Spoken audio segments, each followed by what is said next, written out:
நாம்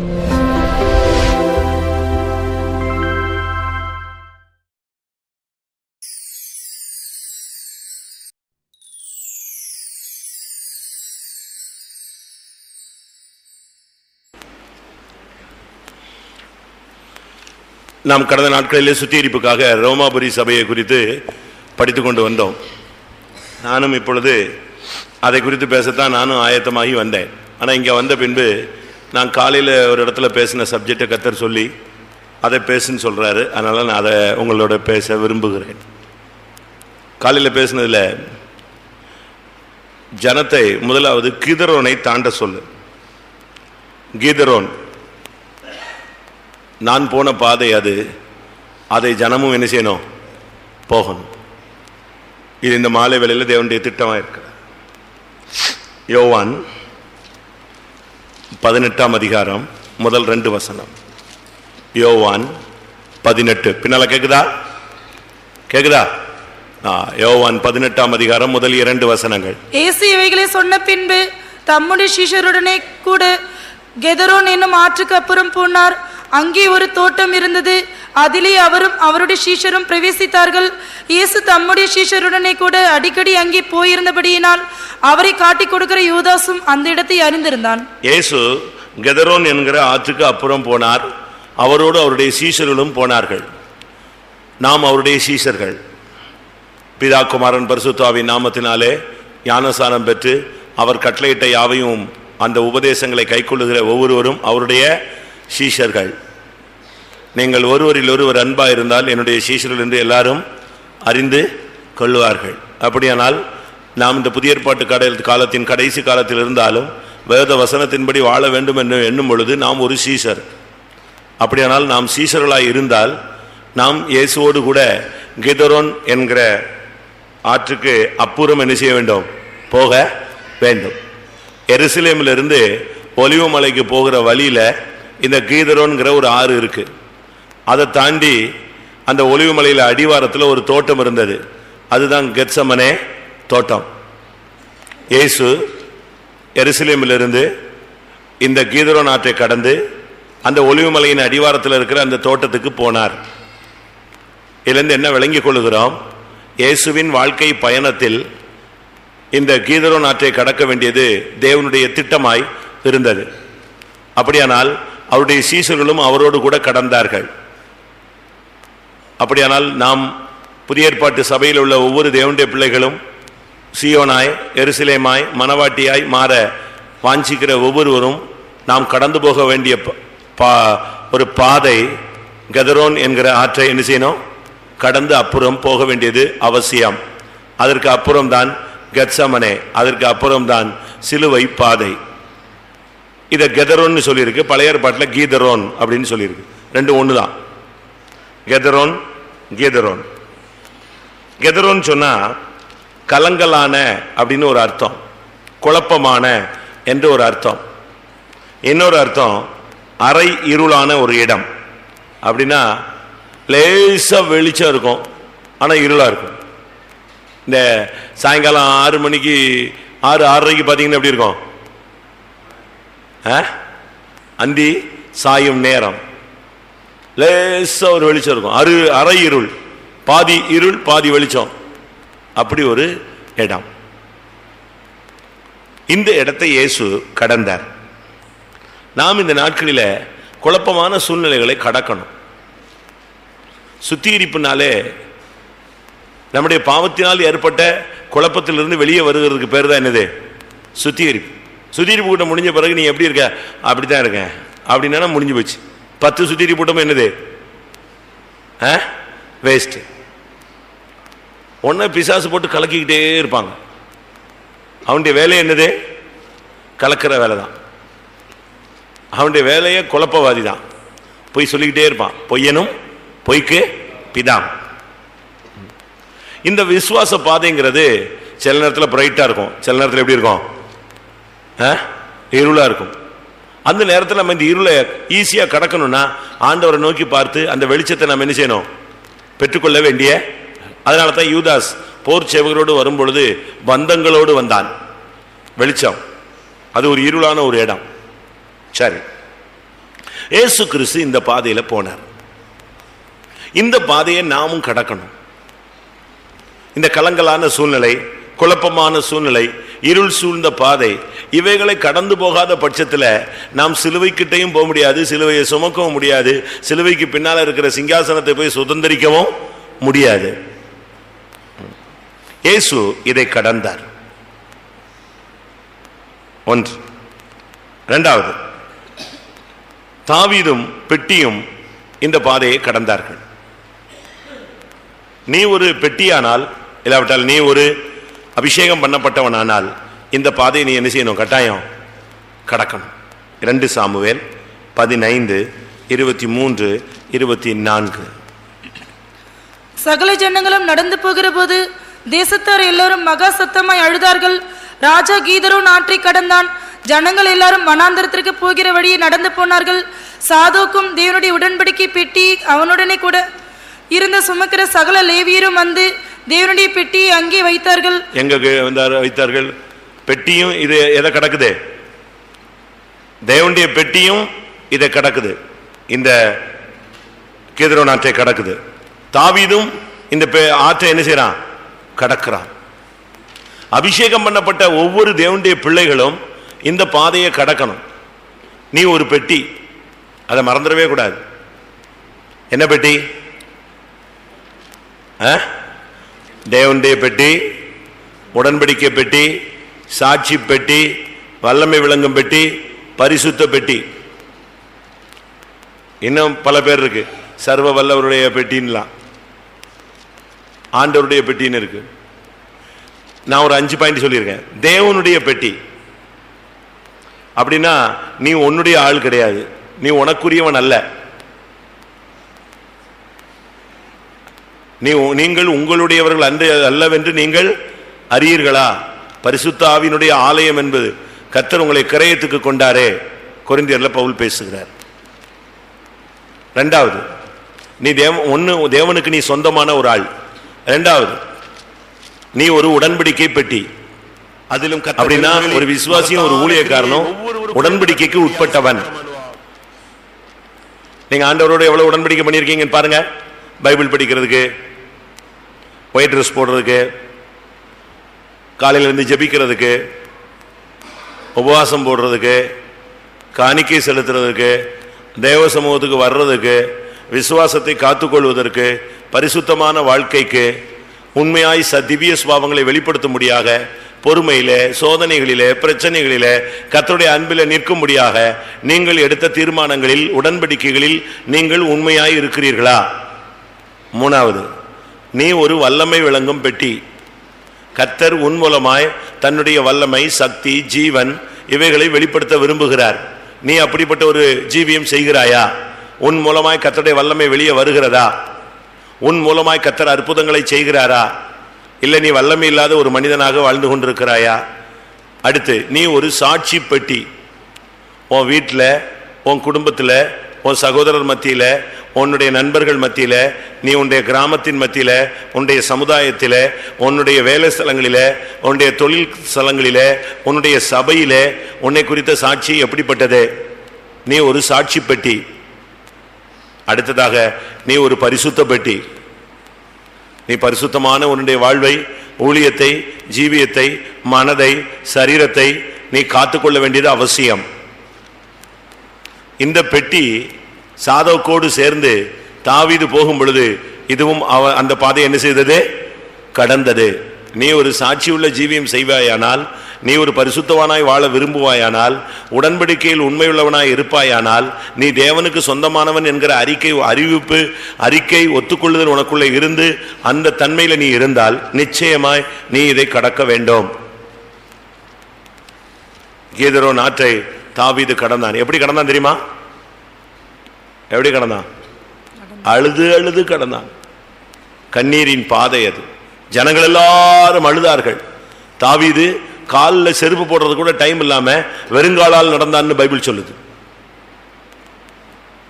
ஆனால் இயேசு போன பாதை அவனும் போனான். அபிஷேகம் பண்ணப்பட்ட நீ இந்த கண்ணீரின் பாதையை நீ கடந்துதான் ஆக வேண்டும். இது ஒரு கண்ணீரின் பள்ளத்தாக்கு. அவர்கள் அழுகையின் பள்ளத்தாக்கை உருவ கடந்து அதை நீரூற்றாக்கி கொள்ளுகிறார்கள். அப்படிப்பட்ட ஜனங்கள் மாத்திரமே பலத்தின் மேல் பலனடைந்து தேவனுடைய சன்னிதானத்தில் காணப்படுவார்கள். இது ஒரு கண்ணீரின் பாதை தான். இது ஒரு ரோஜா மெத்த பாதை அல்ல. இது என்னது? முட்கள் நிறைந்த ஒரு பாதை, வேதனை நிறைந்த ஒரு பாதை. நீ இந்த கீதரோனை கடக்க வேண்டியது அவசியம். மூன்றாவது 1 ராஜாக்கள் 2:37. நீ வெளியே போய் கீதரோன் ஆற்றை கடக்கும் நாளில் நீ சாகவே சாவாய். அப்பொழுது உன் இரத்தப்படி உன் தலையின் மேல் இருக்கும் என்பதை நீ நிச்சயமாய் அறிந்து கொள் என்றான். சீமையை பார்த்து சாலமோன் சொல்றான், நீ எருசலேமிலிருந்து இருந்து வெளியே போய் கீதரோனை என்னைக்கு கடற்கரையோ அன்னைக்கு உனக்கு என்ன உண்டு? சாவு. 1 ராஜாக்கள் 2:37. கீதரோனை கடந்தா உனக்கு சாவு. அவன் கடந்தான், செத்தான். இது எதை காண்பிக்கிறது? உன்னுடைய தூஷிக்கிற சுபாவத்துக்கு ஒரு முடிவு உண்டாவதை காண்பிக்கிறது. கீதரோனை நீ கடக்கிறான்னு சொன்னா கடந்தா யாரு செத்தா? கடந்தா யாரு செத்தா? சீமைய கொன்னுட்டாங்க. சீமைய உனக்குள்ள இருக்கிற இந்த கீதரோனை கடப்பது என்பது உனக்குள்ள இருக்கிற தூஷிக்கிறாள். இந்த தூஷணங்கிறது ரொம்ப கவனமா இருக்கணும். பரிசுத்தவான்களை தூஷிக்கிறாங்க, பரிசுத்தராகிய தெய்வத்தை தூஷிக்கிறாங்க, இந்த உபதேசத்தை தூஷிக்கிறாங்க, இந்த சத்தியத்தை தூஷிக்கிறாங்க, இந்த சபையில் உள்ள ஜனங்களை தூஷிக்கிறாங்க, இந்த மார்க்கத்தை தூஷிக்கிறாங்க. இப்படி அநேக தூஷணிக்கிற தன்மைகளை பார்க்கலாம். ஒரு சிலர் கெட்ட வார்த்தைகளை பேசுறாங்க, அருவருப்பா பேசுறாங்க. இந்த ஆவி இந்த கீதரோன் ஆற்றை கடந்தா அதுக்கு முடிவுண்டாகும். உனக்குள்ள இருக்கிற அந்த தூஷண தன்மை போயிடும். கீதரோன் ஆற்றை நீ கடந்து வந்து பாரு, அதுக்கு பிறகு நீ கெட்ட வார்த்தை பேச மாட்ட. ஏசாயா 6ஆம் அதிகாரத்தில் ஏசாயா சொல்லுகிறான், நான் அசுத்த உதடு உள்ள மனுஷன், நான் அசுத்த உதடுகள் உள்ள மனுஷர்கள் மத்தியில் வாசம் பண்ணுகிறேன் அப்படின்னு அவன் ஆண்டவரை நோக்கி கத்துனான். ஐயோ என் நிலவரம் இப்படி ஆயிருச்சே. 6:5. அப்பொழுது நான் ஐயோ அதமானேன், நான் அசுத்த உதடுகள் உள்ள மனுஷன், அசுத்த உதடுகள் உள்ள ஜனங்களின் நடுவில் வாசமாய் இருக்கிறவன், சேனைகளின் கர்த்தராகி ராஜாவை என் கண்கள் கண்டதே என்றேன்.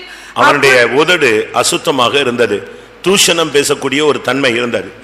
ஆனா இந்த சீமையை அதை கடந்தான். அப்படின்னா என்ன அர்த்தம்? சீமையை கொல்லப்பட்டதுக்கு காரணம் அந்த அர்த்தம் என்னன்னு சொன்னா, தூஷிக்கிற வல்லமை என்ன செஞ்சது? அழிஞ்சு போயிடுச்சு. இன்னைக்கு நீங்க இந்த கீதரோனை கடக்க முடியுமா?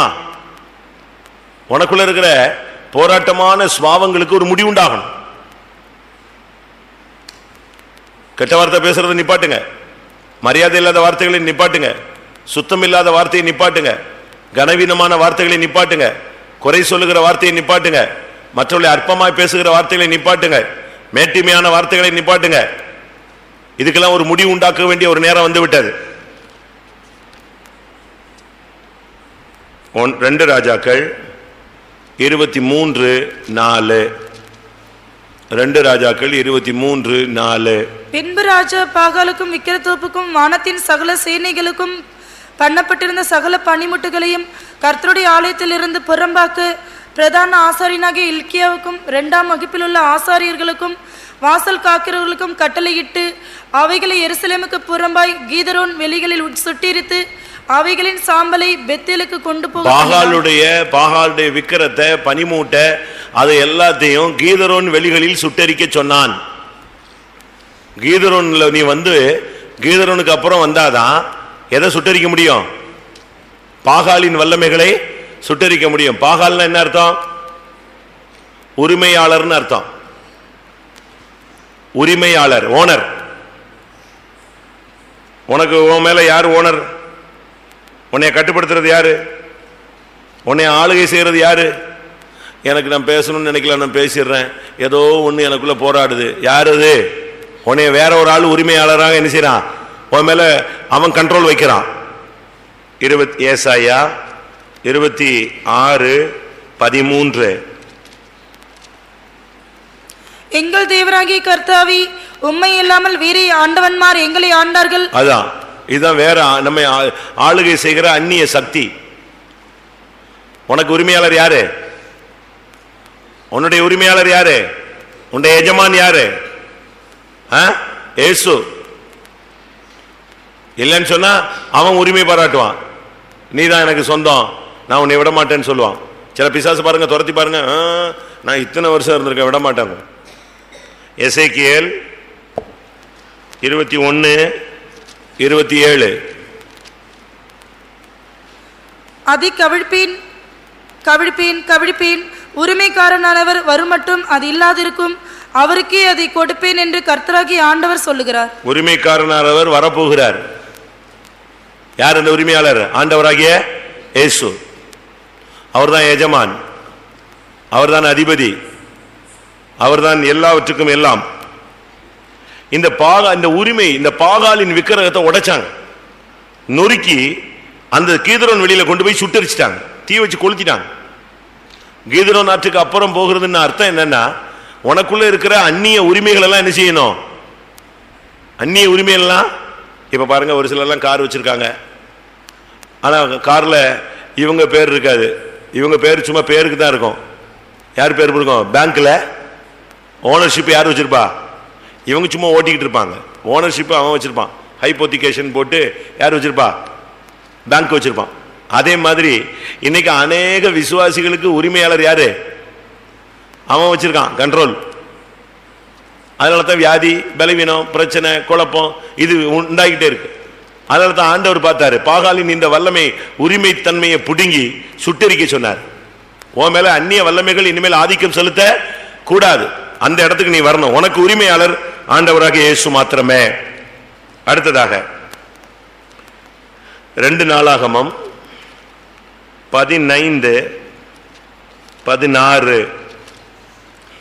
தோப்பிலே அருவருப்பான விக்கிரகத்தை உண்டு பண்ணின ராஜாவாகிய ஆசாவின் தாயாகிய மாக்காளையும் ராஜாத்தியாகி இராதபடிக்கு ஆசா விலக்கி போட்டு அவளுடைய விக்கிரகத்தையும் நிர்மலமாக்கி தகர்த்து கீதரோன் ஆற்றண்டையிலே சுட்டெரித்து போட்டான். கீதரோன் ஆற்றண்டையில தன்னுடைய தாயாகிய மாகாளை தள்ளி விட்டுட்டு அவளுடைய விக்கிரகத்தை கொண்டு போய் அங்க நொறுக்கி சுட்டெரிச்சிட்டான். அவ சொந்த தாய் தான். ஆசாவினுடைய ராஜாவாகிய ஆசாவின் தாயான மாகாளை அவனே தள்ளினான். சொந்த தாய ராஜாத்தி ஸ்தானத்திலிருந்து தள்ளினான். அடுத்து அவளுடைய விக்கிரகம் தேசத்தில் இருந்துச்சு, அதை உடைச்சு நொறுக்கி கொண்டு போய் கீதரோன் வெளியில என்ன செஞ்சான்? சுட்டரிச்சான். மாகாள் அப்படின்னா, நான் இன்னைக்கு காலையில தான் பைபிள் டிக்ஷனரி எடுத்து எந்த மாகாளுக்குள்ள என்ன இருக்குன்னு பார்த்தேன். மாகாள், மாகாள்னா டிப்ரெஷன் அர்த்தம், மனச்சோர்வு, மன அழுத்தம். எந்த காலத்துல என்ன பேர் வச்சிருக்கான் பாருங்க. ராஜாத்தியாகிய மாகாள்னு சொன்னா, ராஜாத்தியாகிய மன அழுத்தம் உனக்குள்ள உன்னைய ஆளுக செஞ்சுக்கிட்டு இருக்கு. இன்னைக்கு நம்ம விசுவாசிகள் பாதி பேர் மன அழுத்தங்க, மனச்சிதைவு அப்படித்தான் சொல்றாங்க. இப்ப புதுசா டாக்டர் சொல்றது மன சிதைவு இருக்கா? இன்னைக்குள்ள சர்வே படி பல வியாதிகள்ல அதிகமான அநேகரை பாதிக்கிற வியாதி என்னது?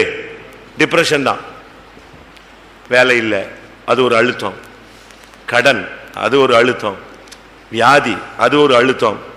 வீடு இல்லை, அது ஒரு அழுத்தம். இப்படி எல்லாம் சேர்ந்து சேர்ந்து சேர்ந்து சேர்ந்து பிரஸ் பண்ணி என்ன செய்யுது? இவனை மொத்தமா அழுத்திருது. அவனை பார்வையில தெளிவில்லை, மனசுல தெளிவில்லை, அப்படியே இந்த சித்தப்பிரம பிடிச்ச மாதிரி தான் சுத்திட்டு வர்றான் விசுவாசி. விசுவாசியா வந்த பிறகு உனக்கு மன அழுத்தமே என்ன செய்யக்கூடாது? இருக்கக்கூடாது. இந்த மாகாள் அப்படின்னா மன அழுத்தம், சோர்வடைந்த நிலை. அத இவன் கீதரோன் ஆற்றில் போட்டான். ஒரு ஆவிக்குரிய ஊழியக்காரர்களுக்கு மன அழுத்தம் தேவையில்லை, ஆவிக்குரிய விசுவாசிகளுக்கு மன அழுத்தம் தேவையில்லை. ஏனென்றால் ஒன்றுக்கும் கவலைப்படாமல் எல்லாவற்றையும் ஸ்தோத்திரத்தோடு கூடிய ஜெபத்தோடு அவருக்கு தெரியப்படுத்துங்கள், அப்பொழுது எல்லா புத்திக்கும் மேலான தேவ சமாதானம் உங்கள் இருதயங்களில் ஆளுகை செய்ய கடவது. அப்படித்தான் பைபிள் சொல்லுது. ஒன்றுக்கும் கவலைப்படாது. நீ கவலைப்படுறதுனால ஒரு முழத்தை கூட்டவும் முடியாது, ஒரு முழத்தை உன்னால குறைக்கவும் முடியாது. தேவன் திட்டமிட்டது, அவர் செய்ய நினைத்தது என்ன செய்யாது? தடைப்படாது. அதனால அது அப்படியே நடக்கும். நீ போட்டு குழம்பி, உன்னைய குழப்பி, மற்றவங்களை குழப்பி, உன் மனசுல பிசாசுக்கு இடம் கொடுக்காதே. அதனால தான் பவுல் சொல்லுகிறார், கிறிஸ்துவை பற்றிய உண்மை நின்று உங்கள் மனம் கெடுக்கப்படுவோ என்று நான் நினைக்கிறேன், பயந்திருக்கிறேன். அதனால ஆவிக்குரிய ஜீவியத்தில் வந்த பிறகு மன அழுத்தம் மாகாள நீங்க தூக்குங்க. ஆசாவுக்கு அவ தாய் தான், ஆனா இந்த மன அழுத்தம் வேண்டான்னு சொல்லிட்டு நினைச்சிட்டான், தூக்கிட்டான். நீ போ, உனக்கு ராஜாத்தி ஸ்தானம் கிடையாது, போய் தள்ளிட்டான். இவன் ராஜாவாயிட்டான், அவளை தள்ளி விட்டான். அவளுடைய விக்கிரகம் தேசத்தில் இருந்துச்சு, அந்த பெண்ணோட விக்கிரகம் கொண்டு போய் உடச்சி கீதரோனில் கொளுத்துன்னு சொன்னான். தேவையே இந்த இடத்த தான் இயேசு கடந்து போனார், சீசர்கள் கடந்து போனார்கள். கர்த்தருக்குள்ள வந்துட்ட பிறகு மன அழுத்தம்ங்கிற ஒரு வல்லமையை பலிபீடத்தில் வச்சு சாவடி, சுட்டெரி. மன அழுத்தம் இருக்கா? பெற்றோர்களுக்கு பிள்ளைகளுக்கு கல்யாணம் ஆகல, அது ஒரு பெரிய மன அழுத்தம். இப்படி அது மனதை எங்கெல்லாம் என்னென்ன வருந்த வல்லமைகள் வந்து தாக்குதோ அதெல்லாம் இருக்கும். அடுத்து 2 நாளாகமம் 30:14 பஸ்காவுக்கு 13:14 வாசி. அப்படி 2ஆம் மாதத்தில் புளிப்பில்லாத அப்ப பண்டிகை ஆசரிக்க வெகு ஜனங்கள் எருசலேமில் மகா பெரிய சபையாய் கூடினார்கள். புளிப்பில்லாத அப்ப பண்டிகைன்னா என்னது? பஸ்கா. பஸ்கான்னா என்னது? புதிய ஏற்பாட்டில் கர்த்தருடைய பந்தி. அவர்கள் எழும்பி எருசலேமில் உண்டான பலிபீடங்களையும் தூபபீடங்களையும் அகற்றி கீதரோன் ஆற்றிலே போட்டார்கள். பஸ்காவை புசிக்கணும் நீ எல்லாரும் கூடி வந்துட்டு அவங்க செஞ்ச வேலை என்ன தெரியுமா? புளிப்பில்லாத அப்ப பண்டிகை புசிக்கிறதுக்கு முன்னால் அவங்க செஞ்சது என்ன? எருசலேமில் இருக்க எல்லா பலிபீடம் எல்லாத்தையும் அடிச்சு உடச்சி எங்க கொண்டு போய் விட்டு போட்டான்? கீதரோன் ஆற்றில் போய் போட்டான். போ, தண்ணியில கரைச்சி விடுன்ட்டான். முடிஞ்சுதா? ராபோஜனம் எடுக்கக்கூடிய விசுவாசி, ஞானஸ்நானம் எடுத்த ராபோஜனம் எடுக்கக்கூடிய விசுவாசி, நீ தேவ சமூகத்துக்கு வந்தால் நீ முக்காடு போட்டுட்டோ இல்லாட்டா உட்காந்துட்டு சிஸ்டர்ஸ் மாதிரி இப்படியே உட்காந்துட்டு வயசான மாதிரி உட்காந்துட்டு இப்படி தலையை கவுந்து போட்டு எந்திரிச்சு போகக்கூடாது. நீ உனக்குள்ள இருக்கிற பலிபீடத்தெல்லாம் என்ன செய்யணும்? உடைக்கணும். கர்த்தருக்கு பிரியமில்லாத மேடைகள் எல்லாம் உடைக்கணும். கர்த்தருக்கு பிரியமில்லாத தோப்பு மரங்கள்லாம் வளர்ந்து கிடக்கு, அதெல்லாம் உடைக்கணும். உட்காந்து உடைச்சி நொறுக்கி எல்லாத்தையும் கீதரோன் ஆற்றில் போடு. இந்த கீதரோன்ல இப்படி போட்டு போட்டு போட்டு அது குப்பை மாதிரி போகும். மழை பெஞ்சா ஒரு கலங்கலான தன்மையில போகும். இந்த கீதரோன் வெளியில நீங்க வந்தீங்கன்னா செத்து போனதெல்லாம் அங்கதான். சாம்பல் எல்லாம் எங்க வந்து கொட்டுவான்? உடஞ்சது, நொறுங்கினது, செத்து போனது எல்லாம் இங்கதான் வரும். இந்த இடத்துல வந்த பிறகு எல்லாம் அழிஞ்சு முடிவுக்கு வந்ததுனால அந்த இடத்தை பரிசுத்தமாய் கர்த்தர் மாற்றுகிறார். எரேமியா 31:40. எரேமியா 31:40. பிரேதங்களை புதைக்கிறதும் சாம்பலை கொட்டுகிறதுமான பள்ளத்தாக்கு அனைத்தும் கீதரோன் வாய்க்காலுக்கு இப்பாலே கிழக்கே இருக்கிற குதிரை வாசலின் கோடி மட்டும் உண்டான சகல நிலங்களும் கர்த்தருக்கு பரிசுத்தமாய் இருக்கும். அப்புறம் அது என்றென்றைக்கும் பிடுங்கப்படுவதுமில்லை, இடிக்கப்படுவதுமில்லை என்கிறார். பாத்தீங்களா? பிரேதங்கள் புதைக்கிறது, சாம்பல் கொட்டுகிறதுமான கீதரோனுக்கு வாய்க்காலுக்கு இப்பாலான சகல இடங்களும் எப்படி மாறிடும்? சகல நிலைமை எப்படி மாறும்? கர்த்தருக்கு பரிசுத்தம் என்று மாறும். இனி அது இடிக்கப்படுவதும் இல்லை, பிடுங்கப்படுவதும் இல்லை. இதிலிருந்து என்ன விளங்குகிறோம்? இதை நீ கடந்தால் இயேசு கடந்த பாதையை நீ கடக்கிறாய்ன்னு அர்த்தம். கண்ணீரோடு இந்த கண்ணீரின் பாதையை நீ கடந்து வர வேண்டும். தூஷிக்கிற வல்லமைக்கு நியாய தீர்ப்பு கொடுக்க வேண்டும். உரிமையில் அந்நிய வல்லமையுடைய உரிமையிலிருந்து நீ வெளியே வர வேண்டும். மனச்சோர்வுல இருந்து, டிப்ரெஷன்ல இருந்து நீ வெளியே வர வேண்டும். நீ கர்த்தருடைய பந்தியில பங்கெடுக்கிறேன்னு சொன்னா இந்த கீதரோனை நீ கடக்க வேண்டும். எல்லாவற்றுக்கும் மேலாக பரிசுத்தத்தை வாஞ்சித்தால் இந்த கீதரோனுக்கு என்ன செய்யணும்? தாண்டி வரணும். இந்த கீதரோனை தாண்டி தான் இயேசு வந்தார். கீதரோனுக்கு அப்புறம் போனார். அங்கே என்ன இருந்தது? ஒரு தோட்டம் இருந்தது. சுத்திகரிக்கப்பட்டால் மட்டும் போதாது. ஏன் ஒரு சுத்திகரிக்கப்பட்ட விசுவாசி, ஒரு ஊழியக்காரன் ஒரு 10 நாளுக்குள்ள மறுபடி தோல்வியை சந்திக்கிறான்? அடுத்த ராபோஜனத்தில் வந்து இதே மாதிரி ஒரு அறிக்கை, இதே சுத்திகரிப்பு, இதே ஒப்புரவாகுதல், இதே மன்னிப்பு, இதே கண்ணீர் ஏன் அவனுக்கு திரும்ப திரும்ப உண்டாகிறது? அப்படியானால் கிறிஸ்தவ வாழ்க்கை விழுகையின் வாழ்க்கையா? யோசிச்சு பாருங்க. அப்படி அல்ல. கீதரோன் ஆற்றை கடந்துட்டு ஒரு சிலர் அப்படியே போயிடுறாங்க. ஆனா அதுக்கு பிறகு ஒரு வாழ்க்கை இருக்கிறது. அதுதான் என்னது? கெத்சமனே தோட்டம். கெத்சமனே தோட்டம் சொன்னா ஆயில் பிரஸ் அர்த்தம். எண்ணெய் பிழியும் இடம். செக்கு செக்கு தேங்காய் செக்கில் போட்டால் என்ன செய்யும்? தேங்காய் எண்ணெய் வரும். ஒலிவே காய்களை உள்ள போட்டால் ஒலிவே எண்ணெய் வரும். திராட்சையை உள்ள போட்டால் திராட்சை ரசம் வரும். பிளியிற இடம். இயேசு கிறிஸ்து அந்த இடத்துக்கு வந்தார். அதனால தான் பிதா அவரை நொறுக்க சித்தமானார். பாடுகளுக்கு ஒப்பு கொடுக்கக்கூடிய ஒரு வாழ்க்கை. இன்னொரு விதத்தில் சொல்ல போனா கெத்சமனே தோட்டங்கிறது ஜெபத்தினுடைய முக்கியமான ஒரு இடம். இயேசு கிறிஸ்து எத்தனையோ இடங்களில் ஜெபித்தார். ஆனால் அவர் அதிகமாய் ஜெபித்து இரத்தமெல்லாம் வேர்வையின் பெருந்துளிகளாக வந்த இடம் ஒரே இடம் இதுதான். அநேகம் சுத்திகரிக்கப்பட்ட ஊழியர்களும் விசுவாசிகளும் மறுபடியும் பாவத்தில் விழுவதின் ரகசியம் ஜெப வாழ்வை அவர்கள் பாதுகாப்பது இல்லை. சரியான ஒரு கெத்சமனே ஜெப ஆவியை நீங்கள் பெற்றுக்கொண்டால், கீதரோனை கடந்த பின்பு அந்த கெத்சமனே ஜெப ஆவி உனக்குள்ள இருந்தால் எந்த சூழ்நிலையும் நீ ஃபேஸ் பண்ணலாம். அதான் சத்தியம். இயேசு இந்த தோட்டத்துக்கு ஒரு தரம் போனதல்ல, அவர் அடிக்கடி போனார். யோவான் 18:2. இங்கே இயேசு தம்முடைய சீஷருடனே கூட அடிக்கடி அங்கே போயிருந்தபடியினால் அவரை காட்டிக் கொடுக்கிற யூதாசும் அந்த இடத்தை அறிந்திருந்தான். அவர் அடிக்கடி போன இடம் எந்த இடம்? கெத்சமனே. என்ன வாழ்க்கையில் என்ன போராட்டம் வந்தாலும் சுத்தி சுத்தி நம்முடைய ஜெப ஜீவியத்தை நாம் சரிப்படுத்திக் கொண்டே இருந்தால் எந்த சூழ்நிலையும் நாம் ஜெயிக்கலாம். லூக்கா 22:44 படி அவர் மிகவும் வியாகுலப்பட்டு அதிக ஊக்கத்தோடு ஜெபம் பண்ணினார். அவருடைய வேர்வை இரத்தத்தின் பெருந்துளிகளாய் தரையிலே விழுந்தது. அவருடைய வேர்வை இரத்தத்தின் பெருந்துளிகளாக வெளியே விழுந்த இடம் இந்த கெத்சமனே தோட்டம். ஜெபம்னா சாதாரண ஜெபம் அல்ல. எபிரேயர் 5:7 படி அவருடைய ஜெபம் எப்படி இருந்தது? அவர் மாம்சத்தில் இருந்த நாட்களில் நம்மை மரணத்தினின்று ரட்சிக்க வல்லமையுள்ளவரை நோக்கி பலத்த சத்தத்தோடும் கண்ணீரோடும் விண்ணப்பம் பண்ணி. பாருங்க, கெத்சமனே தோட்டத்தில் அவர் எப்படி ஜெபிச்சாராம்? மரணத்தினின்று ரட்சிக்க வல்லமையுள்ளவரை நோக்கி பலத்த சத்தத்தோடும் கண்ணீரோடு விண்ணப்பம் பண்ணினார். அநேக ஊழியர்கள் விசுவாசிகள் தோற்று போறதுக்கு காரணம் அவங்க அதுக்கு பிறகு அந்த வாழ்க்கையில சுத்தி இருக்கிறாங்க, ராபோஜன் எடுக்கிறாங்க, தீர்மானம் எடுக்கிறாங்க. ஆனா அதை மெயின்டைன் பண்ண முடியாததுக்கு காரணம் பிரேயர் லைஃப் அவங்க மெயின்டைன் பண்ணல. அவங்க பாவத்துக்குள்ள போக கூடாதுன்னு யோசிக்கிறாங்க, விசுவாசத்தை காத்துக்கொள்ளணும்னு ஆசைப்படுறாங்க, தீட்டுப்பற்றக்கூடாதுன்னு ஆசைப்படுறாங்க. இதெல்லாம் கரெக்ட். இதெல்லாம் மனசுல வச்சுக்கிட்டு செயல்படுத்த முடியாது. இத பாதுகாக்கணும் அப்படின்னு சொன்னா, இந்த கீதரோன் நாட்டை கடந்த அனுபவத்தை பாதுகாக்கணும்னா உன் பிரேயர் லைஃப் என்ன செய்யணும்? அப்படியே மெயின்டைன் பண்ணணும். 1 மணி நேரம் ஜெபம்னா சாகுற வரைக்கும் அந்த 1 மணி நேரம் ஜெபத்தை விட்டுறக்கூடாது. அதே இதை மெயின்டைன் பண்ணணும். இந்த போலீஸில் வேலை செய்கிறவங்க, இந்த மிலிட்ரியில் வேலை செய்கிறவங்கலாம் பாருங்க, அந்த இது முடிஞ்ச பிறகும் இல்லை ரிட்டையர்மெண்ட்டோ விஆர்எஸோ வாங்கிட்டு வந்துட்டாங்கன்னா மறுபடியும் அந்த காலையில் எந்திரிச்சு அந்த வாக்கிங், அந்த மெயின்டெனன்ஸ், அந்த சாப்பாடு, அந்த டைமிங் எல்லாம் கரெக்டாக நினைச்சுவாங்க, அழகாக மெயின்டைன் பண்ணுவாங்க. அந்த பாடி அப்படியே இருக்கும், கரெக்ட் டைத்தில் சாப்பிடுவாங்க, அதுவும் அந்த லிமிட்ல தான் சாப்பிடுவாங்க. அதே வாக்கிங், அதே அவங்க அழகாக மெயின்டைன் பண்ணுறாங்க.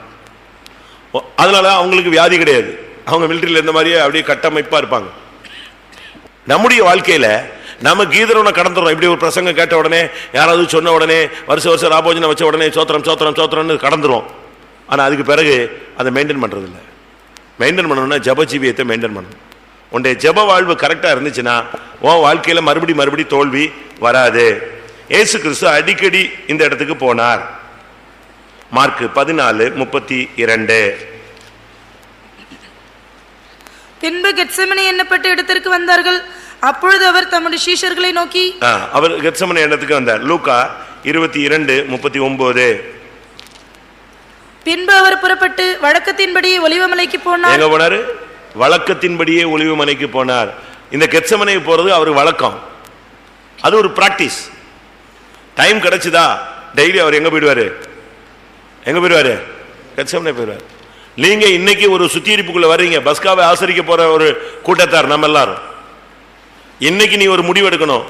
ஆண்டவரே, என் பிரேயர் லைஃப் கரெக்டா, நீ பிரேயர்ல இருந்துட்டீன்னா உனக்கு உணர்த்துவார், உன்னை எச்சரிப்பார், உனக்கு கர்த்தர் போதிப்பார், உனக்கு ஆலோசனை சொல்லிக் கொடுப்பார், உனக்கு நீ எதுல தடுமாறுறன்னு உனக்கு ஆண்டவர் அழகா பேசுவாரு. உனக்கு ஜீவியத்தில் ஊழியத்தில் ஒரு மாற்றம் நடந்துகிட்டே இருக்கும். நீ ஜெபத்துக்கு போலன்னு சொன்ன உடனே தான் மறுபடி நீ தோல்வியை சந்தித்து விடுகிறாய். ஜெபத்தில் இருந்தேன்னா இந்த கீதரோனை கடந்த அனுபவம் மெயின்டைன் ஆகிட்டே இருக்கும். ஒரு தேவ சமூகத்துக்கு போன உடனே உனக்குள்ள ஒரு மனஸ்தாபம், மனம் திரும்புதல், தீர்மானம், புதுப்பித்தல், எங்க நான் தடுமாறிட்டோம், என்ன நடந்துச்சு, உடனே கிளியர் பண்ணிக்கிட்டே இருக்கும்போது உன்னுடைய பாதுகாக்கப்பட்ட ஜீவியம் மெயின்டைன் பண்ணிக்கிட்டே இருக்கும். இல்லைன்னா வேஸ்ட். ஒரு சிலர் கெத்செமனைக்கு வந்துடுறாங்க, ஒரு கெத்செமனைக்கு வந்துட்டு பேசாம உட்காந்துருப்பாங்க. முழங்கால் ஜெபம் வந்திருக்கிறது எதுக்கு? வந்திருக்கிறது எது? முழங்கால் ஜெபம். வந்தது எதுக்கு? உபவாச ஜெபம். வந்தது எதுக்கு? ஏரியா பிரே. வந்தது என்ன? சகோதரி ஜெபம். வந்தது என்ன? பிரதர்ஸ் ஜெபம். ஆனா வந்துட்டு என்ன செய்வாங்க? எல்லாரும் தோத்திரம் பண்ணுவான், பாயே திறக்காது. என்ன ஆத்மாவே? ஆத்மா இருந்தா தானே வேலை செய்யும். இப்படிதான் இருக்கு. நீங்க படிச்சு பாருங்க, லூக்கா எழுதின சுவிசேஷத்தில் படிச்சு பாருங்க, மத்தேயுவில் படிச்சு பாருங்க. இந்த இயேசுவோடு சீசர்கள் கெதரோனாத்தை கடந்துட்டாங்க. கடந்து அங்க வந்தது எத்தனை பேரு? எத்தனை பேரு சொல்லுங்க? கடந்து வந்தது எத்தனை பேரு?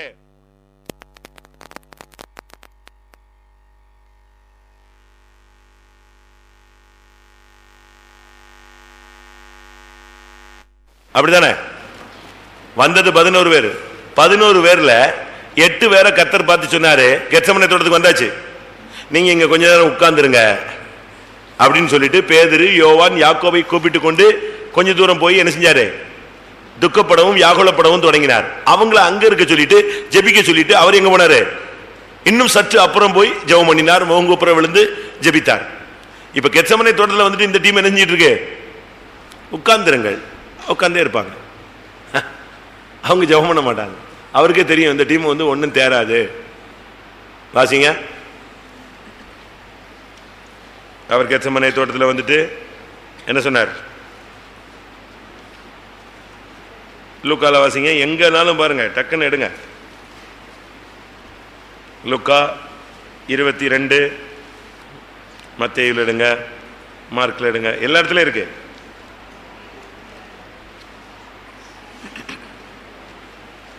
இல்லையா? பேதுருவையும் செபதேவின் குமார் இருவரையும் கூட்டிக் அதுக்கு முன்னால வாசி. அப்பொழுது இயேசு அவர்களோட கூட கெத்செமனே எண்ணப்பட்ட இடத்திற்கு வந்து சீஷர்களை நோக்கி, நாம் அங்கே போய் ஜெபம் பண்ணும் அளவும் நீங்கள் இங்கே உட்கார்ந்திருங்கள் என்று சொல்லி. அவ்வளவுதான். இது உட்கார்ந்து இருக்கிற டீம், இது ஜெபிக்கிற டீம் இல்ல. கெத்செமனேக்கு வந்தா கூட இந்த குரூப் இணைஞ்சிட்டு இருக்கும். இயேசு சொல்றாருல உட்கார்ந்துருக்கதானே சொன்னாரு. நம்ம முழங்கால் போடுவோம், முழங்கால் போட்டு விஷயம் நினைப்பான். ஒரு 2 நிமிஷம் திருப்பி கப்புன்னு உட்காருவோம். கெத்செமனேல வந்தா நீ ஜீவனை ஊத்தணும். அடுத்து கெத்செமனேல வந்துட்டு அவர் சொல்றாரு, துக்கப்படுறாரு, வியாகுலப்படுறாரு. இந்த 3 சீசன்ல கூட்டு போய் அந்த 8 பேரை உட்கார வச்சுட்டு இங்க வந்தா 3 பேர்த்தையும் சொல்றாரு, எனக்கு இப்படி ஒரு பாதை இருக்கு அப்படின்னு சொன்னா அவன் ஒருத்தனுக்கும் ஒன்னும் தலையிலே ஏறல. சில இடத்துல நீங்க பாயிண்ட் சொல்லி ஜெபம் பண்ணுங்க, இந்த சகோதரி பயங்கரமா கஷ்டப்படுறாங்க, எல்லாரும் போராடுவோம் அப்படின்னா போதும், பாதி பேர் இருப்பாங்க, பாதி பேர் அப்படியே உட்காந்துருப்பாங்க.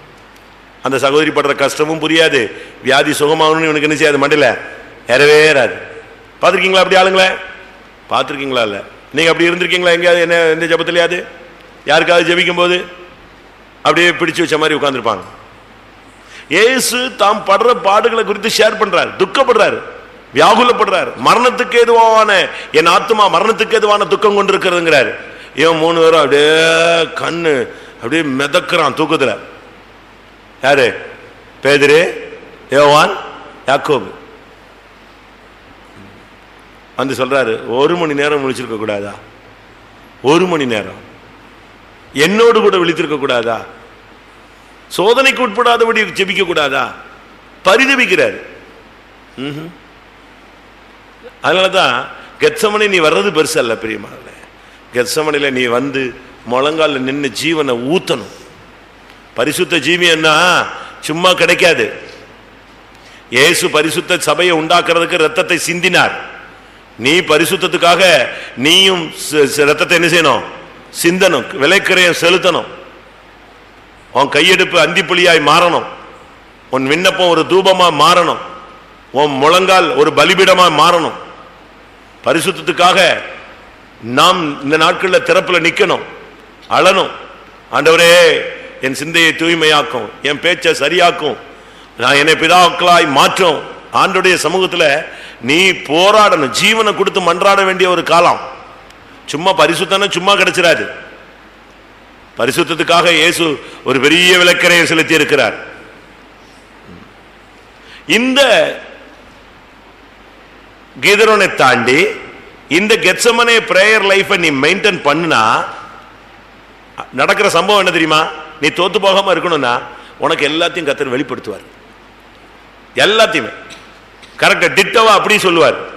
உன் லைஃப்ல என்ன நடக்க போகுதுங்கிறத கரெக்டா சொல்லிடுவார். உனக்கு பிரச்சனை உண்டு, பாடு உண்டு, போராட்டம் உண்டு, கிளியரா சொல்லிடுவார்.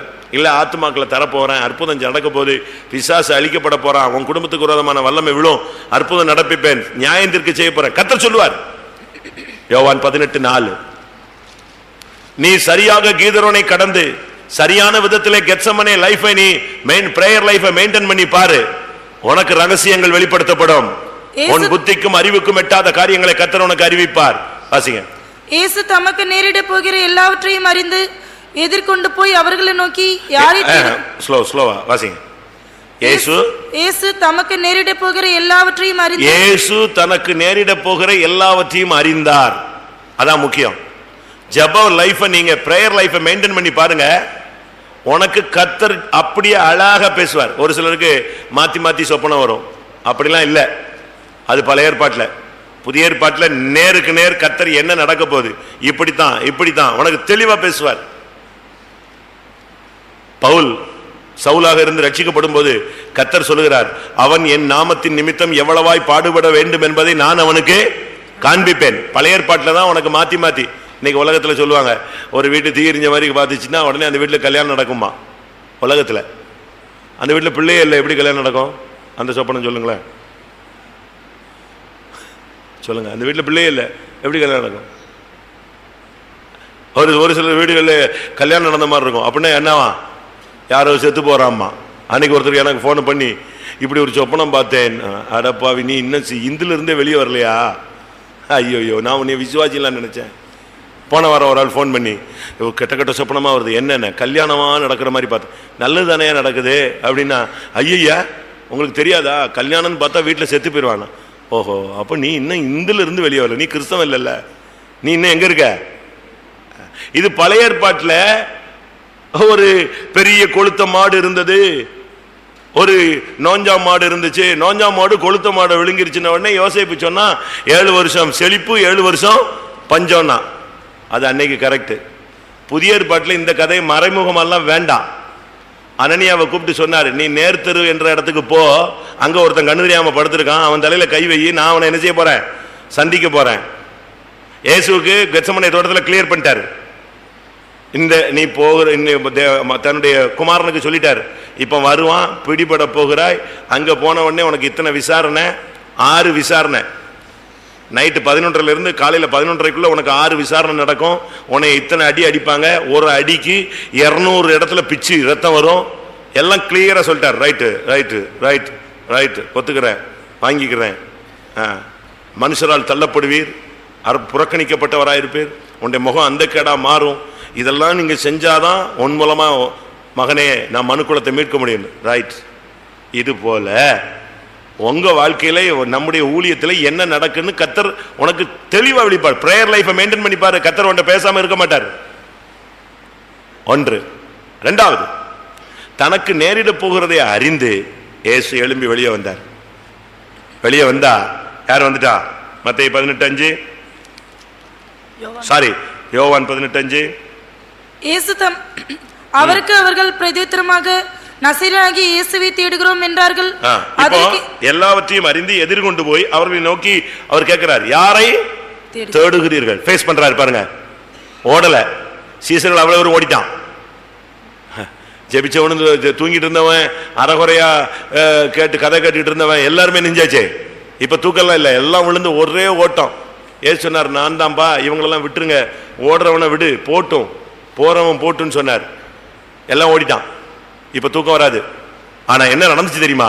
இயேசு டைரக்டா ஃபேஸ் பண்ணார். தனக்கு நேரிட போகிறதை அறிந்த உடனே, நீ கெத்செமனே, நீ கீதரோனாற்றை கடந்த ஒரு விசுவாசியாக ஊழியனாக இருந்தால், கெத்செமனேயின் ஜெப ஆவி உன் வாழ்வில் நிலைத்து இருந்தால், உனக்கு நேரிட போகிறது உனக்கு தெரியும். அடுத்து நீ எந்த சூழ்நிலையும் தைரியமா ஃபேஸ் பண்ணுவ. காண்டாமிருகத்தை போல போய் நிப்பாது. இவன் போய் இயேசு போறார். யாரை தேடுகிறீர்கள்? நசரேயனாகிய இயேசுவை தேடுகிறோம். நான் தான். யார் சொல்றா? அவர்கள். 5ஆம் வசனம் 6ஆம் வசனம். நான் தான் என்று அவர் அவர்களிடத்தில் சொன்ன உடனே அவர்கள் பின்னிட்டு தரையிலே விழுந்தார்கள். அவ்வளவுதான். நீங்க அபிஷேகத்தோடு போங்க, வாக்குத்தத்தத்தோடு போங்க, சரியான வெளிச்சத்தை பெற்றுக்கொண்டு நீங்க போங்க. உங்க வாழ்க்கையில ஊழியத்துல எந்த வல்லமை வந்து உனக்கு முன்னால் நின்னாலும் நீ தைரியமா போய் பேஸ் பண்ணுவ. உனக்கு முன்னால் அது நிக்காது. என்ன செய்யும்? பின்னிட்டு விழும்.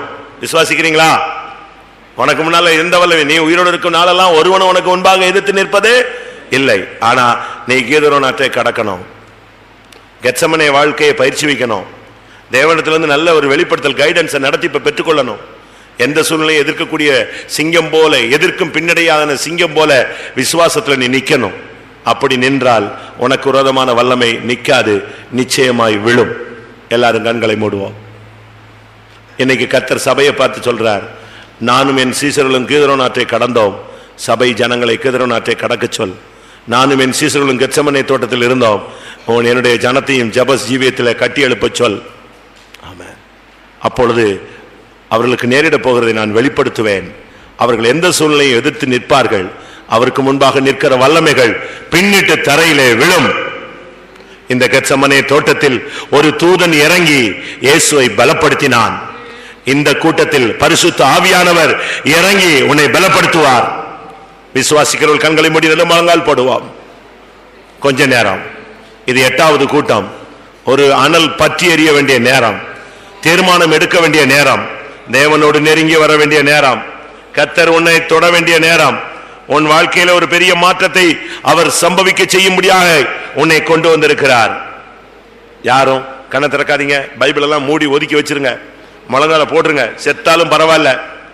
ஆண்டவரே, நான் எந்த சூழ்நிலையும் உம்முடைய நாமத்தில் எதிர்த்து நிற்க விரும்புகிறேன். கீதரோன் ஆற்றை கடந்து வாருங்கள்.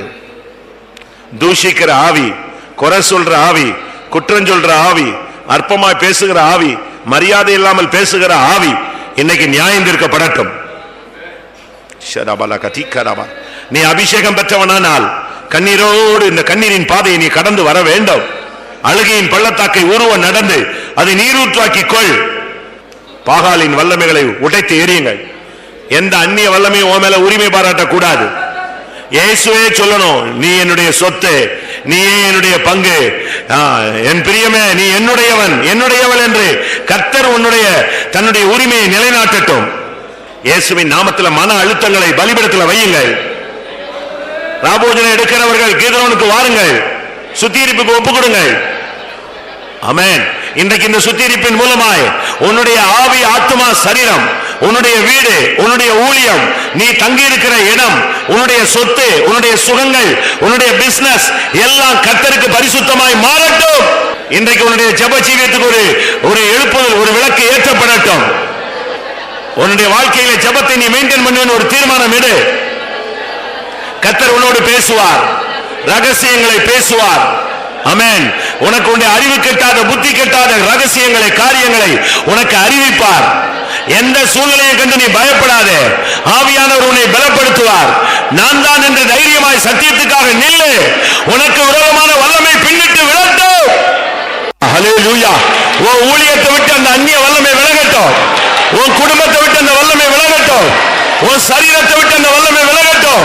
உன் வீட்டை விட்டு அந்த வல்லமைகள் விலகட்டும். ஆண்டவரே உன்னுடைய ஆளுகை, ஆண்டவரே உன்னுடைய உரிமையாளர். ஆமா பிரியமானவர்களே, நாம் சத்துருவின் கையில சிக்கிக் கொண்டு கிடக்கக்கூடிய காலம் அல்ல. நாம் தேசத்தை அசைக்கக்கூடிய நேரம் வந்துவிட்டது. பிசாசின் வல்லமைகளை, அஸ்திபாரத்தை அசைக்கக்கூடிய நேரம் வந்துவிட்டது. ஆமென். நீ சோர்வடைந்து கிடக்க வேண்டிய நேரம் இது அல்ல.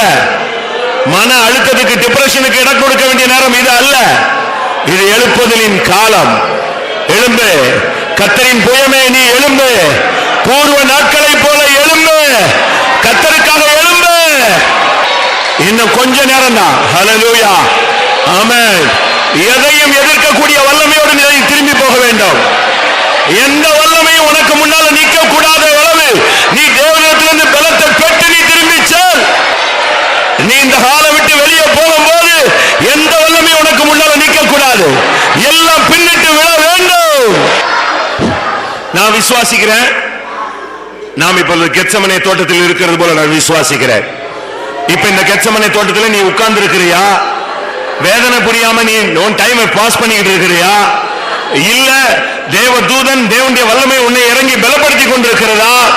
அல்லேலூயா. உன் ரத்தம் எல்லாம் வேர்வையின் பெருந்துளிகளாக வரக்கூடிய அளவில் நீ ஜெபத்தில் போராட போகிறாயா? இது மௌனமா இருக்க வேண்டிய நேரம் அல்ல.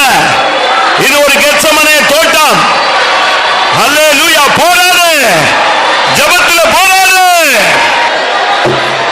ஆமென். மனைவி, புருஷன், பிள்ளை, பிசினஸ், ஊழியம் இதெல்லாம் இப்ப ஒதுக்கி வச்சிரு. நீயும் இயேசுவும். பலவீனம், வியாதி, பிசாசு போராட்டம், மனச்சோர்வு இதெல்லாம் தூரத்துக்கு போடு. கர்த்தர் எல்லாம் பார்த்துக்கொள்வார். கர்த்தர் ஏன் இந்த கூட்டத்துக்கு உன்னை கொண்டு வந்தார் தெரியுமா? உன்னுடைய டிப்ரெஷன்ல இருந்து உனக்கு விடுதலை கொடுக்கும்படியாக. எதுக்கு உன்னை கொண்டு வந்தார் தெரியுமா? உன் குடும்பத்தோடு உன் வாழ்க்கையோடு போராடிக்கிட்டு இருக்கிற இன்னொரு ஆவி இருக்க அதை நியாயம் தீர்க்கும்படியாக. எதுக்கு இன்னைக்கு உன்னை கொண்டு வந்தார் தெரியுமா? ஒரு ஜெப ஆவியினால் உன்னை முடிசூட்டும்படியாக கொண்டு வந்திருக்கிறார். ஹல்லேலூயா. அதை விசுவாசித்து நீ அதை சுதந்தரித்துக் கொள், விடுதலையை பெற்றுக்கொள், சத்துருவின் வல்லமையை ஜெயிக்கும் வல்லமையை பெற்றுக்கொள்.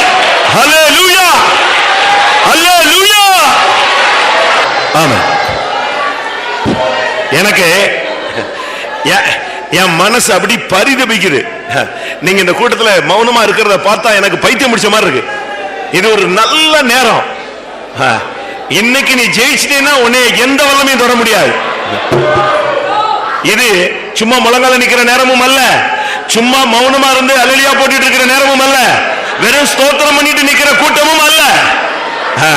இது எரிகோவை விழ வைக்கக்கூடிய கூட்டம், அஸ்திவாரத்தை அசைக்கக்கூடிய கூட்டம், சாத்தானுடைய தலையை நசுக்கக்கூடிய கூட்டம், ஜெயக்கொடி ஏற வேண்டிய கூட்டம். அல்லேலூயா. சத்துரு நியாயம் தீர்க்கிற நீ கூட்டம். அல்லேலூயா, அல்லேலூயா. முழங்கால இருந்து இறங்காத. இரவுல இருந்து காலை வரை யாக்கோபு போராடினான். அவன் சொன்னா என்னை ஆசீர்வதிக்காம நீங்க போக கூடாது. ஆசீர்வதிச்சு வெளியே வரும்போது தொடை சந்து சுளுக்கிடுச்சு. பரவாயில்ல, நீ கத்துறதுனால தொண்டை கட்டிடும், தண்ணி இல்லாம போகும், மயக்கம் வரும், பலவீனம் வரும். ஆனா பிசாசு விழுந்துட்டான்னு நீ புரிஞ்சுக்க. உட்காராத, கையையும் காலையும் கட்டி வைக்காத, விடு. தேவன் ஆலயத்துக்குள்ள வரட்டும், உன் சரீரத்துக்குள்ள வரட்டும், அக்கினி பற்றட்டும், அக்கினி மூடட்டும், ஆவியில கலிகுரு. உச்சம் தலையிலிருந்து உள்ளங்கால் மட்டும் எலும்புல நரம்புல ஆவியானவர் இறங்கட்டும், சர்வாங்க சுகம் உண்டாகட்டும்.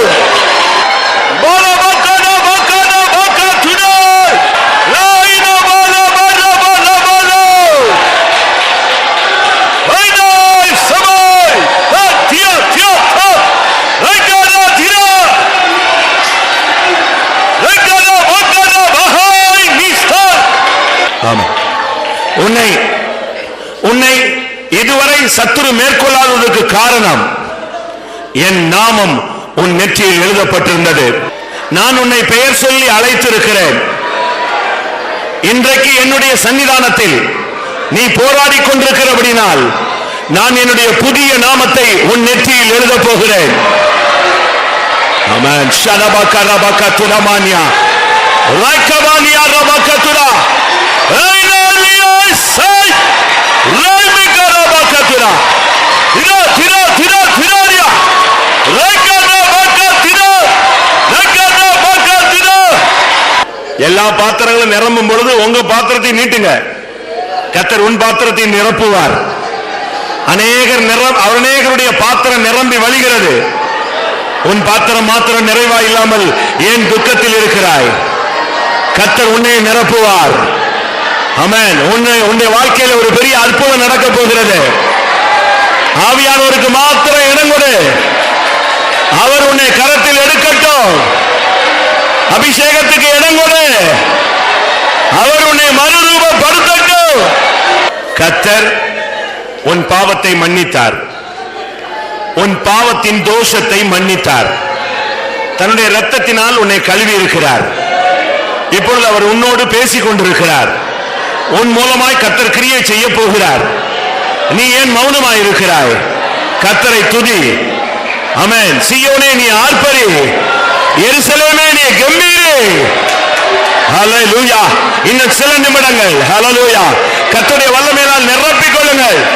இரட்டிப்பான வல்லமை, அளவில்லாத வல்லமை, அக்கினி அபிஷேகம். 12 பேர் ஓடி போய்விட்டார்கள். சீசர்கள் எல்லாம் ஓடி போய்விட்டார்கள். இயேசு நின்று அந்த சூழ்நிலையை எதிர்த்து நின்று ஜெயித்தார். உங்களில் எத்தனை பேர் இயேசுவோடு நிற்க போகிறீர்கள்? போர்க்குளத்து முனையிலே நிற்பேன் என்று எத்தனை பேர் தீர்மானம் எடுக்கிறீர்கள்? இரவு நேரத்தில் விழித்திருந்து போராடுவேன், விசுவாசத்தை காத்துக்கொள்வேன், பிரதிஷ்டையை காத்துக்கொள்வேன், கிறிஸ்துவின் அன்பை விட்டு எந்த வல்லமை என்னை பிரிக்க முடியாது. போர்க்களத்து முனையிலே நிற்பேன். ஹல்லேலூயா. உன்னை கேவலப்படுத்திடலாம், உன்னை அவமானப்படுத்திடலாம், உன்னை பிடிச்சிடலாம், உன் மேல கை போட்டுடலாம், உன்னை வியாதியில சாகடிச்சிடலாம், உன்னை முன்னேற விடாம தடுத்துடலாம், உன்னுடைய வளர்ச்சியை தடுத்துடலாம்னு பிசாசு பல கோட்டை கதவுகளை மூடி வைக்கிறான். ஆமென். உனக்குள் இருக்கிறவர் பெரியவர். சிம்சோனை பிடிச்சிடலான்ட்டு கோட்டை கதவை பூட்டி வச்சாங்க. அவன் வந்தான், அபிஷேகம் வந்தது, கோட்டை கதவை பிடுங்கிட்டான். ஹல்லேலூயா. உனக்குள் இருக்கிறவர் பெரியவர். ஆமென். உன்னை தடுக்க முடியாது, உன்னை பிடிக்க முடியாது, ஒருவனும் உன்மேல் கைப்பட முடியாது. ஆமென். உன்னை தீட்டுப்படுத்த முடியாது, உன் பிரதிஷ்டையை உடைக்க முடியாது, உன் ஆசீர்வாதத்தை தடுக்க முடியாது, உன்னுடைய ஊழியத்தை பிடுங்க முடியாது. உங்களை எத்தனை பேர் ஜெபத்துல போர் முனையில நின்று நான் போராடுவேன்னு தீர்மானம் எடுத்திருக்கீங்க? கை வைத்துங்க பார்க்கலாம். போர் முனை நின்று போராடுவேன், திறப்புல நிற்பேன், அதிகாலையில் நிற்பேன், கைகளை உயர்த்தி நிற்பேன். ஆமென். நான் போர்க்களத்து முனையிலே நான் ஜீவனை வைத்து நிற்பேன். எத்தனை பேர் தீர்மானம் எடுக்கிறீர்கள்? நிச்சயம் ஜெயம் நமக்கு. ஹல்லேலூயா. ஆமென். போர்க்களத்து முனையில நிற்கிறவர்கள் தோற்று போனதில்லை. போர் முனை நின்று போராடுவேன், நான் ஜெயம் பெற்று உம்மை உயர்த்துவேன். இந்த கோரஸ பாடும்போது உனக்கு போர்க்களத்து முனையில நிக்கிற ஒரு அபிஷேகத்தை தருவார். என்ன வந்தாலும் நீ சத்தியத்துக்கு நிப்பாய். ஹல்லேலூயா. போர் முனை நின்று போராடுவேன், நான் ஜெயம் பெற்று உம்மை உயர்த்துவேன். ஹல்லேலூயா. எத்தனை பேர் போர் முனையில நிக்க தீர்மானம் எடுத்துட்டீங்க? போர் முனை நின்று போராடுவேன், நான் ஜெயம் பெற்று உம்மை உயர்த்துவேன். போர் முனை நின்று போராடுவேன், நான் ஜெயம் பெற்று உம்மை உயர்த்துவேன். போர் முனை நின்று போராடுவேன், நான் ஜெயம் பெற்று உம்மை உயர்த்துவேன். போர் முனை நின்று போராடுவேன், நான் ஜெயம் பெற்று உம்மை உயர்த்துவேன். போர் முனை நின்று போராடுவேன், நான் ஜெயம் பெற்று உம்மை உயர்த்துவேன். போர் முனை நின்று போராடுவேன், நான் ஜெயம் பெற்று உம்மை உயர்த்துவேன். போர் முனை நின்று போராடுவேன், நான் ஜெயம் பெற்று உம்மை உயர்த்துவேன். பிரியமல்ல, டைம் ஆயிடுச்சு, வேற வழி இல்ல, கூட்டத்தை நிறுத்த வேண்டிய ஒரு நேரம். ஆனா எனக்கு ஒரு ஆசை, போர் முனையில நிக்கிற ஒரு அபிஷேகத்தோடு இந்த கூட்டத்தை முடிக்க விரும்புகிறேன். எத்தனை பேர் அதை வாஞ்சிக்கிறீங்க? போர் முனை நிக்கிற ஒரு அபிஷேகம் எனக்கு தாரும். ஆமென். நான் போராடுவேன், நான் ஜெயம் பெற்று உம்மை உயர்த்த வேண்டும். ஹல்லேலூயா. போர் முனை நின்று போராடுவேன், நான் ஜெயம் பெற்று உம்மை உயர்த்துவேன். போர் முனை நின்று போராடுவேன், நான் ஜெயம் பெற்று உம்மை உயர்த்துவேன்.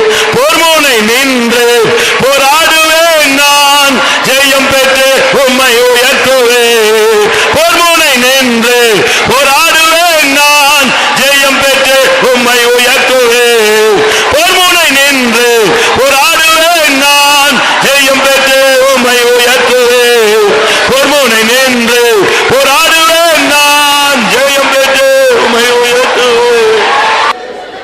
ஹல்லேலூயா, ஹல்லேலூயா. ஆமென். கர்த்தருடைய சமூகத்துக்காய் ஸ்தோத்திரம் பண்ணுவோம். Praise the Lord, praise the Lord, praise the Lord, praise the Lord, praise the Lord.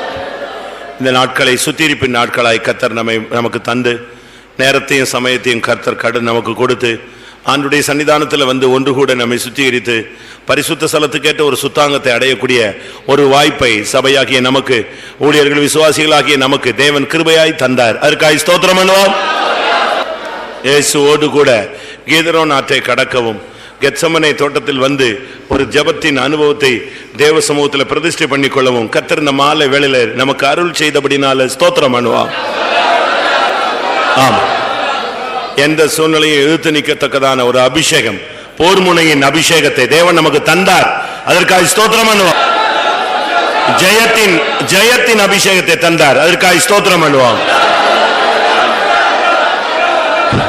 மெய்யாகவே தேவன் திட்டவட்டமான கிரியை எனக்குள் இந்த நாட்களை நடப்பித்து வருகிறார் என்று சொல்லுகிறவர்கள் கரங்களை உயர்த்தி ஸ்தோத்திரம் பண்ணுவோம்.